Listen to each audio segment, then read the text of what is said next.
कांग्रेस ने मधुबनी मामले में जेडीयू को घेरा। तेजस्वी यादव ने पीड़ित परिवार से की मुलाकात। नीतीश सरकार में न्याय व्यवस्था को बताया ठप।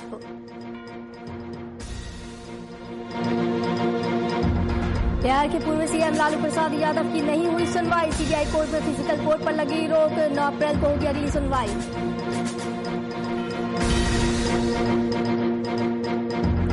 महामारी से निपटने के लिए सरकार सख्त। झारखंड समेत 11 राज्यों में कोरोना से निपटने की तैयारी। केंद्रीय स्वास्थ्य मंत्री ने की वीडियो कॉन्फ्रेंसिंग।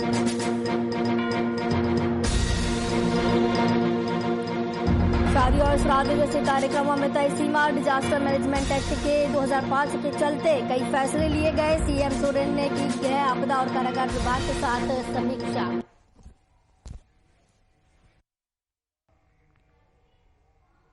नमस्कार, वीआईपी न्यूज में आपका स्वागत है। आपके साथ मैं हूं आस्था श्रीवास्तव। बिहार के मधुबनी के मोहम्मदपुर में 5 लोगों की मौत के बाद कांग्रेस ने जेडीयू पर आरोप लगाए कि वो बिहार में जातीय राजनीति कर रही है। वही नेता तेजस्वी यादव बेनीपट्टी के मोहम्मदपुर गांव पहुंचकर पीड़ित परिवार से मिलकर सांत्वना देने पहुंचे। साथ ही उन्होंने सीएम नीतीश कुमार पर और प्रशासन पर भी निशाना साधा। उन्होंने सोशल मीडिया को लेकर कहा कि एडिटिंग सोशल मीडिया पर नहीं चल सकती। वहीं उन्होंने न्याय के साथ विकास के कार्यों पर भी सीएम नीतीश कुमार पर जमकर तंज कसा। उन्होंने कहा कि इस घटना की जिम्मेदारी सीएम को लेनी चाहिए। इतना ही नहीं, उन्होंने सीएम को पीड़ित परिवारों से खुद मिलने की नसीहत दी।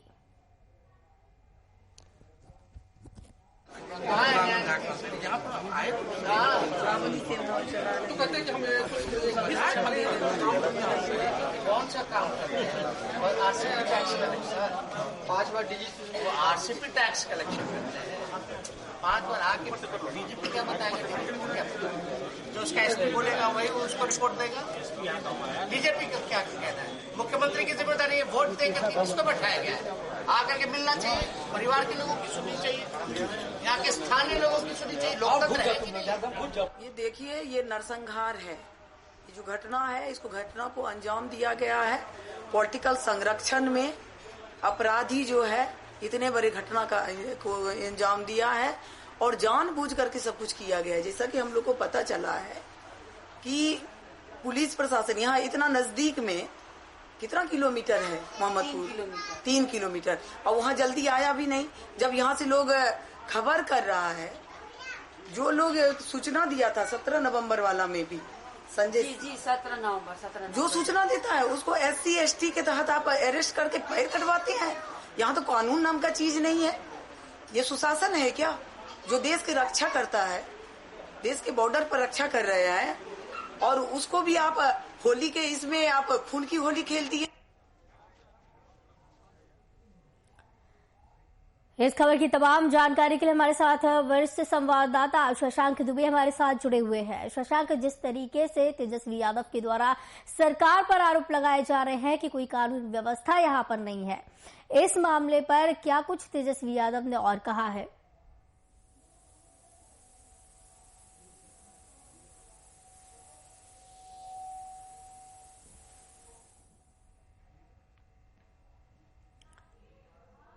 तकनीकी कारणों की वजह से उससे संपर्क टूट गया है हमारा। शशांक जी से एक बार फिर संपर्क करने की कोशिश की जाएगी। आपको बता दें कि नेता प्रतिपक्ष तेजस्वी यादव परिवारों से मिलने पहुंचे हैं। मधुबनी की ये जो पूरी घटना हुई थी बीते कुछ समय पहले, उन्हीं पीड़ित परिवारों से मिलने के लिए तेजस्वी यादव पहुंचे हैं। इस दौरान जमकर निशाना साधा गया है सरकार पर, कानून व्यवस्था पर।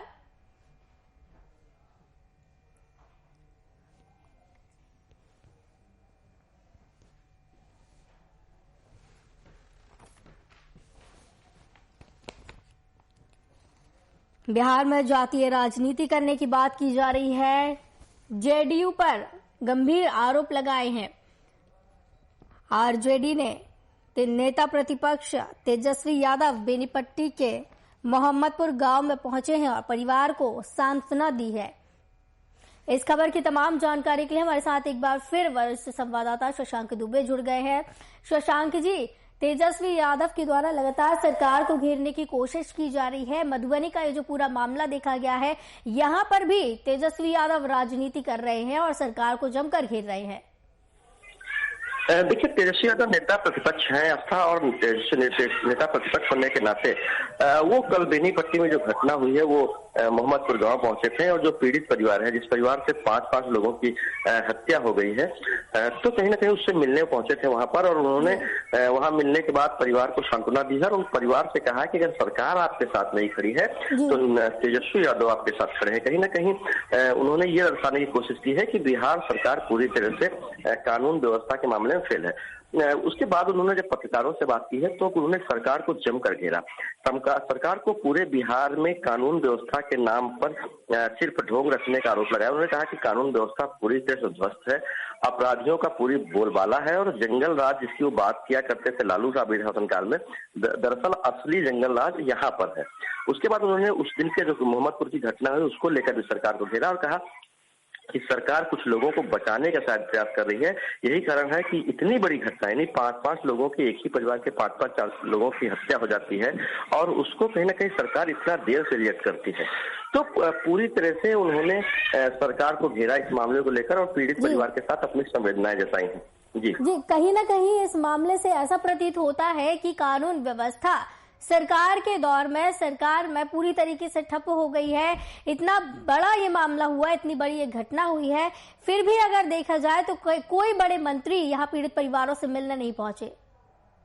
नहीं, देखिए, पीड़ित परिवार से मिलने जिस दिन घटना हुई तो उसके दूसरे ही दिन, यानी सबसे पहले पहुंचने वाले में भारतीय जनता पार्टी के विधायक और वन एवं पर्यावरण मंत्री नीरज कुमार बबलू थे। नीरज कुमार बबलू सबसे पहले वहां पहुंचे थे, और नीरज कुमार बबलू ने परिवार के लोगों को सांत्वना दी थी और कहा था कि इसमें न्याय होगा।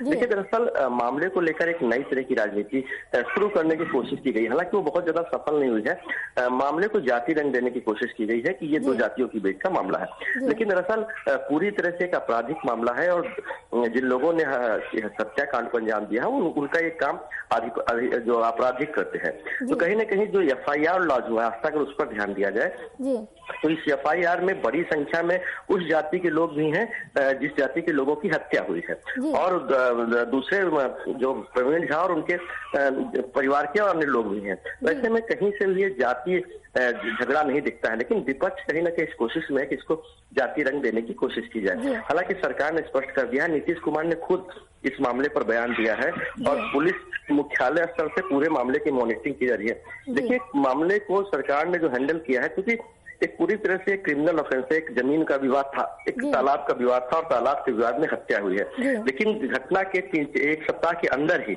जो मुख्य आरोपी थे प्रवीण झा और नवीन झा और उनके परिवार के लोग, उनके खिलाफ सख्त एक्शन लिया गया है। कोर्ट से कुर्की लेकर घर की कुर्की भी कर दी गई है, यानी पूरी तरह से सरकार जितना एक्शन कर सकती थी वो कर रही है, और जो मुख्य आरोपी हैं उनको गिरफ्तारी की कोशिश की जा रही है। लेकिन विपक्ष का आरोप है कि पुलिस कहीं ना कहीं जो आरोपी हैं उनको संरक्षण दे रही है, और एक विधायक का नाम भी उछाला जो पूर्व मंत्री थे कि वो संरक्षण दे रहे हैं, और उनका भी इस मामले में हाथ है। तो कहीं ना कहीं एक घटना हुई है, आपराधिक घटना हुई है और जघन्य घटना हुई है, लेकिन कहीं ना कहीं विपक्ष या कुछ अन्य लोग इसको एक अलग रंग देने की कोशिश कर रहे हैं। तो शशांक जी, जिस तरीके से अलग रंग रूप देने की इस पूरे मामले को कोशिश की जा रही है, जातीय रंग रूप दिया जा रहा है, तो क्या लगता है आगे चलकर अगर ये जातीय में पूरी घटना बदल जाती है, जातीय रूप ले लेती है, तो महासंग्राम हो सकता है 2 जातियों के बीच में? ये आशा बिहार में अब वो दौर थोड़ा सा हट चुका है, और कहीं ना कहीं जो जिस रंग देने की राजनीतिक कोशिश थी, दरअसल उससे ध्रुवीकरण करने की कोशिश थी कि चीजें 2 जातियों में बढ़ जाए और राजनीतिक फायदा और नुकसान के हिसाब से सोचा जाता है। लेकिन जो लोग वहां के हैं और वास्तविक स्थिति को समझते हैं, या उनके परिवार के लोग हैं, उनको पता है कि ये कोई कास्ट क्लास नहीं है, यानी कोई जातीय क्लास नहीं है, क्योंकि एक पर्टिकुलर तालाब को लेकर विवाद हुआ था और 2 पक्षों का विवाद है। 2 पक्ष में कोई भी दो जातियां हो सकती थी या एक ही जाति के लोग हो सकते थे। तो ऐसे में जो लोग वहां जानते हैं, जो नजदीक से हैं, उनको पता है कि कतई जातीय क्लैश नहीं है, और जो परिजन जो विक्टिम फैमिली है उनको भी पता है कि जातीय वजह से नहीं हुआ है, बल्कि एक विवाद की वजह से हुआ है। तो इसकी आशंका बहुत कम है कि इस बात को लेकर कोई मास लेवल पर जो कास्ट क्लैश हो सकती है, जातीय संघर्ष हो सकता है, खूनी संघर्ष हो सकता है, इसकी संभावनाएं बहुत कम है, क्योंकि लोग जानते हैं कि वास्तविकता में क्या है। और दूसरी बात मैंने आपको पहले बताई कि जो FIR हुआ है उसमें दोनों जातियों के लोग को अभियुक्त रूल्स बनाया गया है। यानी अगर मैं स्पष्ट खुलकर कहूं तो जिस परिवार की हत्या हुई है वो राजपूत परिवार से आते हैं, तो उस एफआईआर में कई बड़ी संख्या में राजपूतों का भी नाम है कि वो भी हत्या में शामिल थे और कई दूसरे समुदाय के लोग भी हैं। तो इसमें कहीं ना कहीं जाति वाली कोई बात नहीं है। हालांकि इसको एक तथ्य देने की कोशिश की गई है जो बहुत ज्यादा सफल नहीं रही बिहार में। जी शशांक जी, इस पूरे मामले का खुलासा तो लगभग हो ही चुका है, आरोपियों को भी कुर्की की जा रही है, उनके परिवारों को भी। तो अगर देखा जाए तो इस मामले में प्रशासन की तरफ से पीड़ित परिवार को क्या कुछ सुविधा दी जाने की बात की जा रही है? क्या मुआवजा दिया जाएगा या फिर क्या कुछ बात की जा रही है? देखिए, इस तरह की घटनाओं में जो प्रोविजन है सरकार के वो बहुत ज्यादा नहीं है, क्योंकि सरकार आमतौर पे जो सामान्य श्रेणी के लोग आते हैं उनकी इस तरह की हत्याओं में कोई सामान्य प्रोविजन नहीं है। आपदा के जो कोड है उसके अनुसार अगर किसी की इस तरह हत्या हो जाती है या आपदा से हत्या हो जाती है उसमें 4 लाख दे है, लेकिन इसमें ज्यादा पैसा दे नहीं है। अब सरकार इस पे कोई निर्णय ले सकती है क्योंकि प्रोविजन ऐसे नहीं है। अब अगर सरकार को ये देखना है कि वो इस पर्टिकुलर केस में क्या कर सकती है, क्योंकि सरकार के पास अधिकार है, तो सरकार ने वो कहा है कि वो तमाम चीजों को देखेगी और जो कानून और नियम कहेंगे उसके अनुसार पीड़ित परिवार को सहायता भी दी जाएगी और सुरक्षा भी दी जाएगी। देखिए, जहां तक बात है, सबसे बड़ी बात है अभी परिवार के लोगों ने सुरक्षा की चिंता जताई है, तो तमाम लोगों को, परिवार के लोगों को सिक्योरिटी दे दी गई है। वहां पर एक तरह से कहा जाए कि पुलिस की छावनी या कैंप बना दिया गया है जो वहां पर मौजूद है, किसी प्रकार क्लैश को देखते हुए सतर्क भी है। तो देखिए, सरकार के पास जो अधिकार है उन अधिकारों के तहत सरकार उनको सहायता दे सकती है। अब सरकार निर्णय करेगी कि आगे क्या करना है। एक तरीके से कहा जाए तो शशांक जी, सरकार अपनी तरफ से पूरे प्रयास कर रही है सुविधा देने के, और जितने भी प्रोविजन सरकार के पास है पूरी तरीके से सरकार कोशिश करेगी कि पीड़ित परिवार को किसी भी परेशानी का सामना न करना पड़े। जी बिल्कुल, सरकार ने पूरी तरह से वादा भी किया है। सरकार, देखिए, जो पुलिस महकमा है जो मामले की जांच करिए, देखिए कोई छिपा हुआ मामला नहीं है, इसमें किसी इन्वेस्टिगेशन की जरूरत नहीं है, इसमें किसी अपराधी को ढूंढने की जरूरत नहीं है, क्योंकि इसमें क्लियर है कि एक मुद्दा था, जमीन का विवाद था, एक तालाब पोखर का विवाद था, जिसको लेकर पहले से भी क्लैश होते रहे, दोनों के बीच में लड़ाइयां होती रही हैं और उसी का परिणाम था कि मोहम्मदपुर में उस दिन तत्काल की ऐसी घटना घटी जिसके बाद एक खूनी वारदात हो गई। तो मामला एकदम स्पष्ट है, कोई कॉज भी स्पष्ट है और अपराधी भी सारे चिन्हित है। अब जो मुख्य अभियुक्त है बस उनकी गिरफ्तारी की कहा जाए कि कोशिशें पुलिस कर रही है, जगह जगह पर छापा मार रही है। कई एसटीएफ बनाया गया है जो एसटीएफ अलग अलग जगह पर काम कर रही है, कई लोग गिरफ्तार भी किए गए हैं। और सबसे बड़ी बात है कि जो त्वरित कार्रवाई पुलिस कर सकती थी, सबसे हार्ड और सबसे कड़ी कार्रवाई कर सकती थी गिरफ्तारी नहीं होने की स्थिति में, वो थी कुर्की जब्ती, और पुलिस ने 1 सप्ताह के अंदर ही कर लिया। तो पुलिस की तरफ से कहीं से कोई ढील नहीं है। और सही बात यह भी है कि अपराधियों के प्रति किसी की भी कोई संवेदना भी नहीं है, तो समाज में भी नहीं है, सरकार में भी नहीं है। जी, एक तरीके से आधे से ज्यादा कार्रवाई इस पूरे मामले पर की जा चुकी है, कुर्की जब्ती हो गई है और लगभग प्रशासन पूरी तरीके से सख्त है, सुरक्षा भी दी जा रही है पीड़ित परिवार को। तेजस्वी यादव पीड़ित परिवारों से मिलने के लिए पहुंचे हैं। इस दौरान तेजस्वी यादव का क्या कुछ कहना है, क्या मांग अब तेजस्वी यादव के द्वारा की जा रही है? देखिए, तेजस्वी यादव ने पीड़ित परिवार को ज्यादा मुआवजा की मांग की है, सरकारी नौकरी की मांग की है, और साथ साथ में उन्होंने कहीं ना कहीं ये भी कहा है कि जो अपराधी हैं उन पर सख्त कार्रवाई की जाए बिना किसी राजनीतिक संरक्षण और दबाव के। तो एक तरह से उन्होंने एक पॉलिटिकल गेम भी खेला है यहाँ पे आके, कि ये दर्शाने की कोशिश की है कि जो अपराधी है वो राजनीतिक सत्ता से संरक्षित है। हालांकि इसको कई बार बिहार सरकार के मंत्री नीलकमल बबलू भी गए थे और तमाम मंच से, यहाँ तक कि मुख्यमंत्री नीतीश कुमार भी कह चुके हैं कि अपराधी कोई भी हो किसी तरह से बख्शा नहीं जाएगा, जो कड़ी से कड़ी कार्रवाई होगी वो की जाएगी। लेकिन नेता प्रतिपक्ष ने जो बातें कही हैं वो एक थोड़ा सा राजनीतिक टच भी देता है, लेकिन नेता प्रतिपक्ष होने के नाते वहां गए थे और उन्होंने लोगों से उनका दुख बांटने की कोशिश भी की है। आस्था जी, बहुत बहुत धन्यवाद वरिष्ठ संवाददाता शशांक दुबे हमारे साथ जुड़े हुए थे इस खबर की तमाम जानकारी के लिए। आपको बता दें कि पीड़ित परिवार से मिलने के लिए नेता प्रतिपक्ष तेजस्वी यादव पहुंचे हैं और विपक्ष लगातार सरकार को घेरने की तैयारी कर रहा है इस पूरे मामले को लेकर, लेकिन पुलिस प्रशासन और सख्त रुख अख्तियार इस दौरान कर रही है।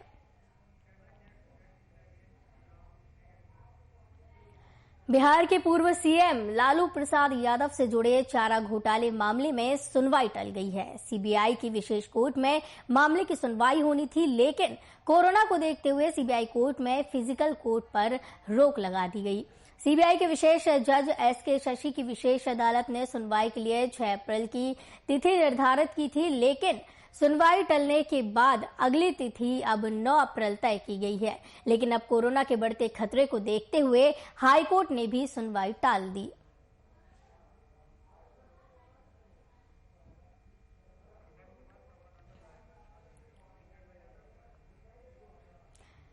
इस खबर की तमाम जानकारी के लिए हमारे साथ रांची से संवाददाता शुभम कुमार सीधे जुड़े हुए हैं। शुभम, लालू प्रसाद यादव की सुनवाई लगातार टलती जा रही है, एक के बाद एक डेट दी जा रही है, लेकिन सुनवाई नहीं हो रही और इस बार फिर से फिजिकल कोर्ट पर रोक लगा दी गई। बिल्कुल आस्था, देखिए जिस तरीका से बिहार के पूर्व मुख्यमंत्री और राजद के सुप्रीमो लालू प्रसाद यादव पे कई मुकदमे दर्ज हैं और कई मुकदमों की सुनवाई बार बार तारीख पर तारीख उन्हें मिलती गई और कह सकते हैं सुनवाई को टाल दिया गया। बहरहाल अगर हम बात करें तो ये जो मामला था 6 अप्रैल को इसकी सुनवाई होने वाली थी। दोरंडा कोषागार से अवैध निकासी का 139 करोड़ रुपए का ये मामला था और जिसमें लालू प्रसाद यादव को लगातार कह सकते हैं कि तारीख पर तारीख मिल रही है। सीबीआई एक तरफ अपना बयान पर डटा हुआ है और लालू प्रसाद यादव को लगातार तारीख पर तारीख मुहैया करा रहा है। लेकिन जिस तरीका से बहरहाल 6 तारीख को सुनवाई होनी थी, लेकिन कोरोना के बढ़ते संक्रमण को देखते हुए तमाम न्यायालय को अभी कुछ दिन के लिए बंद कर दिया गया है और इसी वजह से कह सकते हैं कि तारीख टल गई है इस बार। और जो 7 अप्रैल को आज ही फैसला होगा, बार एसोसिएशन से जब बात होगी और इस पर आज ही निर्णय लिया जाएगा कि क्या कोर्ट की हियरिंग को चालू रखा जाए या फिजिकल के माध्यम से सुनवाई को बरकरार रखा जाए। ऐसे तमाम सवाल है जो कोरोना को देखते हुए लिए गए हैं, लेकिन आज ही पता चल पाएगा और अभी तक इसकी कोई अपडेट नहीं आई है कि फिजिकल कोर्ट खुला रहेगा या नहीं, क्योंकि जिस तरीका से कल ही राज्य सरकार के द्वारा नया गाइडलाइन जारी किया गया है कोरोना को लेकर के, तो कह सकते हैं एक अभी थोड़ी क्वेश्चन मार्क वाली स्थिति जरूर बरकरार है क्या। और लेकिन 9 तारीख का जो दिन मुकर्रर किया गया है, अगर आज कोर्ट को खोलने का आदेश दे दिया जाता है तभी 9 तारीख को लालू प्रसाद यादव के दोरंडा कोषागार से अवैध निकासी मामले पर सुनवाई होगी। लेकिन बहरहाल ये अब देखना होगा, क्योंकि लालू प्रसाद यादव लंबे समय से बीमार चल रहे हैं और कोरोना को देखते हुए उन्हें इस बार कह सकते हैं न्यायालय की ओर से राहत जरूर मिली है। और ऐसे कई मामले थे, चाहे दुमका कोषागार मामले की बात कर ले, देवघर की बात कर ले और जेल मैनुअल की बात कर ले, ऐसे कई मामले हैं जिसमें लालू प्रसाद यादव को किन्हीं मामलों में रियायत तो मिल गई है और किन्हीं मामलों में सजा अभी भी बरकरार है। तो ये अब देखने वाली बात होगी कि लालू प्रसाद यादव को इस बार राहत मिलती है या नहीं मिलती है। जी, तो कहीं ना कहीं लालू प्रसाद यादव जिस तरीके से लंबे समय से बीमार चल रहे हैं, बीमारी की वजह से कहीं ना कहीं लालू प्रसाद यादव को राहत मिलती जा रही है। बिल्कुल ऐसा कह सकते हैं, क्योंकि जिस तरीके से लंबे समय से झारखंड की राजधानी रांची के सबसे बड़े अस्पताल में लालू प्रसाद यादव यहां पर थे, लेकिन उनकी स्थिति इतनी बिगड़ गई, उन्हें आनंद फानन में रिम्स से लेकर सीधा दिल्ली के एम्स अस्पताल में भर्ती कराया गया और अभी भी उनका इलाज वहीं पर चल रहा है। और उसी दौरान कई ऐसे मामले थे जो लालू प्रसाद यादव पर लगे थे। आपको याद होगा जेल मैनुअल उल्लंघन का मामला था, उस पर भी सुनवाई अभी तक चल रही है। तमाम रिपोर्ट मांगे जाते हैं न्यायालय की ओर से। तो कह सकते हैं लालू प्रसाद यादव को एक बीमारी का बहाना जरूर मिल गया है, लेकिन सीबीआई लालू प्रसाद यादव को छोड़ने वाली नहीं है। सीबीआई उन तमाम पहलुओं पर नजर बनाए हुए है जिससे लालू प्रसाद यादव को घेरा जा सके, लालू प्रसाद यादव पर सवालिया निशान खड़ा किया जा सके। और लालू प्रसाद यादव के अधिवक्ता लगातार इन सवालों का कटाक्ष कर रहे हैं और कह सकते हैं एक बयानबाजी का दौर इसमें भी देखने को मिला। लेकिन यह न्यायालय का मामला है, इसमें न्यायालय ही अपना फैसला सुनाएगी, उसके बाद स्पष्ट हो पाएगा कि लालू प्रसाद यादव को राहत मिली है या नहीं मिली है। जी बिल्कुल, जिस तरीके से तारीख पे तारीख लालू प्रसाद यादव को मिलती जा रही है और एक बीमारी का एक तरीके से कह सकते हैं कि उनको बहाना भी मिल गया है, तो इसके बाद अगर देखा जाए तो कब तक ऐसा चलता रहेगा, कब तक तारीख पे तारीख मिलती जाएगी, क्योंकि कोरोना अपने लगातार पैर पसारते जा रहा है। बिल्कुल, देखिए क्योंकि लालू प्रसाद यादव का उम्र भी काफी ज्यादा हो गया है और जिस तरीके से कह सकते हैं बुजुर्ग वर्ग के लोगों को कोरोना से ज्यादा खतरा है, तो कहीं ना कहीं जब भी कोई भी मामले पर सुनवाई होती है तो न्यायालय की ओर से उनका मेडिकल सर्टिफिकेट जरूर मांगा जाता है। कह सकते हैं एक फिटनेस सर्टिफिकेट जरूर माना जाता है कि लालू प्रसाद यादव स्वस्थ हैं या नहीं है, क्योंकि लालू प्रसाद यादव अपने आप में एक बहुत बड़ी शख्सियत है।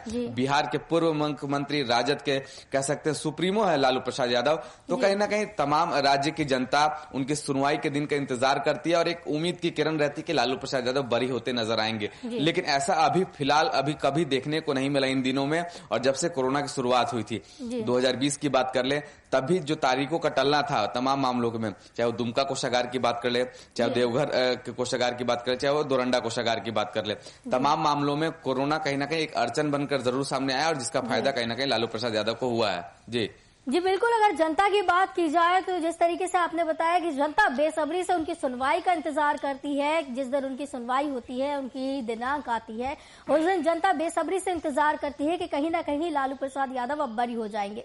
जनता की अगर बात की जाए तो जनता क्या चाहती है? लालू प्रसाद यादव बरी होंगे?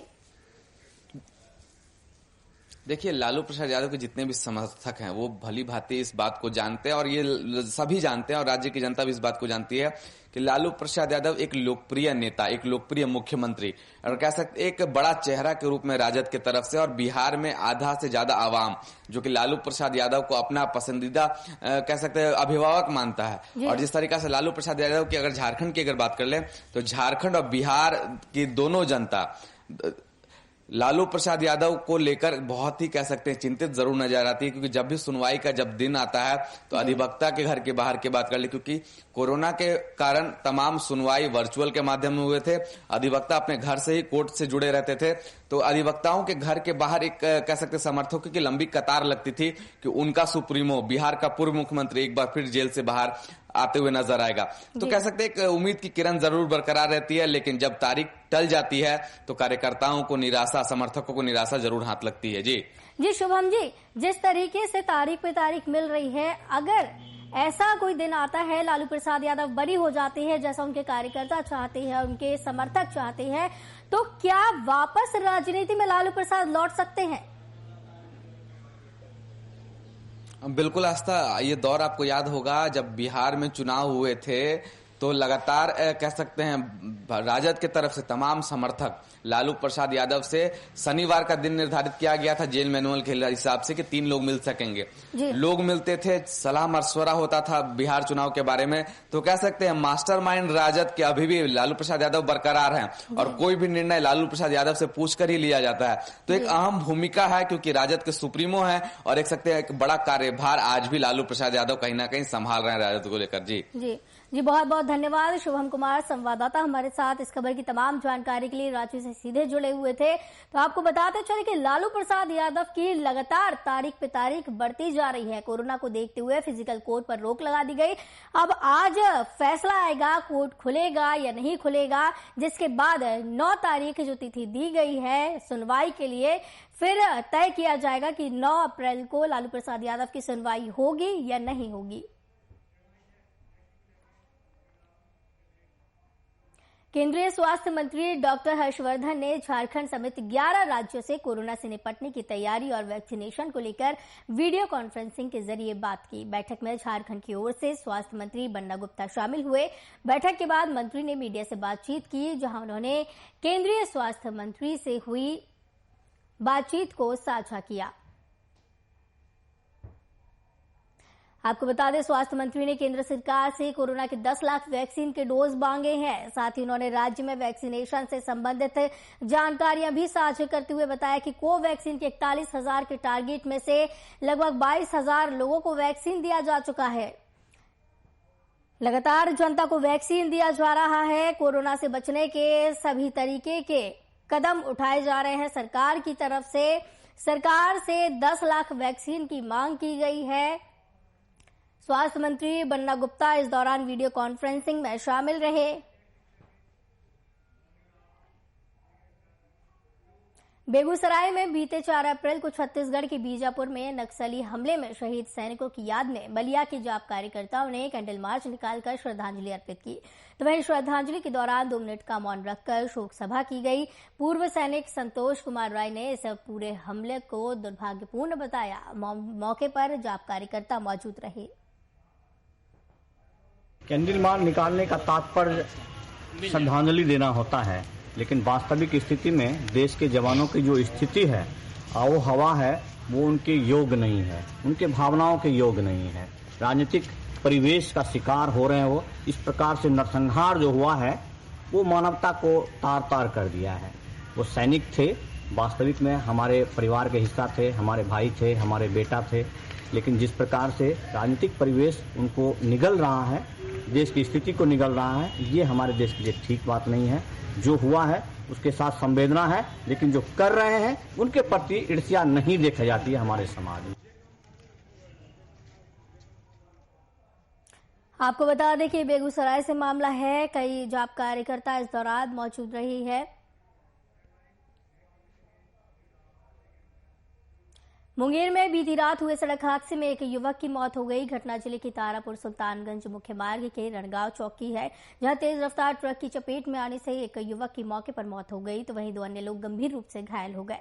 स्थानीय लोगों और पुलिस ने घायल युवकों को इलाज के लिए तारापुर अनुमंडलीय अस्पताल में भर्ती कराया, जहां दोनों की हालत चिंताजनक बनी हुई है। दूसरी ओर इस घटना से आक्रोशित स्थानीय लोगों ने मुआवजे की मांग के साथ सड़क जाम कर प्रदर्शन किया। जाम की सूचना पर मौके पर पहुंची तारापुर के अंचलाधिकारी वंदना कुमारी के आश्वासन के बाद सड़क जाम को मुक्त कराया।